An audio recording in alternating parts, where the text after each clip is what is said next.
चंदनपुर गांव के पास एक रहस्यमय नदी बहती थी जिसे लोग मौत की नदी कहते थे। ऐसा माना जाता था कि जो भी उस नदी में जाता है वह कभी जिंदा वापस नहीं आता। सालों से यह डर गांव वालों के दिलों में बैठा हुआ था, लेकिन कोई भी इसकी सच्चाई नहीं जानता था। कुछ समय पहले राय स्टार अपने बेटे बिंजड़ के साथ उस गांव में नया रहने आया था। राय स्टार को इस नदी के बारे में ज्यादा जानकारी नहीं थी। एक दिन बिंजड़ नदी में नहाने के लिए गया। समय बीतता गया, लेकिन वह वापस नहीं लौटा। काफी देर हो जाने पर राय स्टार को अपने बेटे की चिंता होने लगी। वह तुरंत अपनी बाइक स्टार्ट करता है और नदी की तरफ निकल पड़ता है। नदी पर पहुंचकर राय स्टार जोर जोर से चिल्लाता है, बिंजड़, बिंजड़, लेकिन चारों तरफ सन्नाटा था। कितनी ही बार आवाज लगाने के बाद भी बिंजड़ की कोई जवाबी आवाज नहीं आई।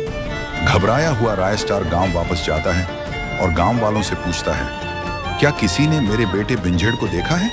वह नदी की तरफ गया था। जैसे ही नदी का नाम सुनते हैं, सभी गांव वाले चुप हो जाते हैं। किसी के चेहरे पर डर था तो किसी की आंखें जमीन पर झुकी हुई थी।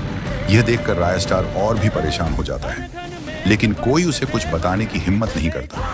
उसी रात देर रात एक गांव वाला चुपके से राय स्टार के पास आता है और कहता है, साहब, उस नदी में गांव के बहुत से बच्चे गए हैं, लेकिन आज तक कोई भी लौटकर नहीं आया। हमें भी नहीं पता कि उस नदी में ऐसा क्या है। यह सुनकर राय स्टार गंभीर हो जाता है। अगली सुबह वह हिम्मत जुटाकर खुद उस नदी में उतर जाता है। जैसे ही वह नदी में जाता है, राय स्टार बेहोश हो जाता है। कुछ देर बाद जब उसकी आंख खुलती है तो वह एक डरावना नजारा देखता है। वहां उसका बेटा बिंजड़ था और उसके साथ गांव के कई और बच्चे भी कैद थे। उनके पास एक हथियारबंद बॉडीगार्ड खड़ा था जिसके हाथ में बंदूक थी। राय स्टार अपनी सूझबूझ से मौका देखकर उस बॉडीगार्ड को मार देता है और उसकी बंदूक छीन लेता है। इसके बाद रास्ते में जो भी दुश्मन आता है, राय स्टार उसे गोली मार देता है। आखिरकार वह सभी बच्चों को सुरक्षित लेकर गांव पहुंचता है और उन्हें उनके माता पिता को सौंप देता है। अपने बच्चों को जिंदा देखकर पूरे गांव की आंखों में खुशी के आंसू आ जाते हैं।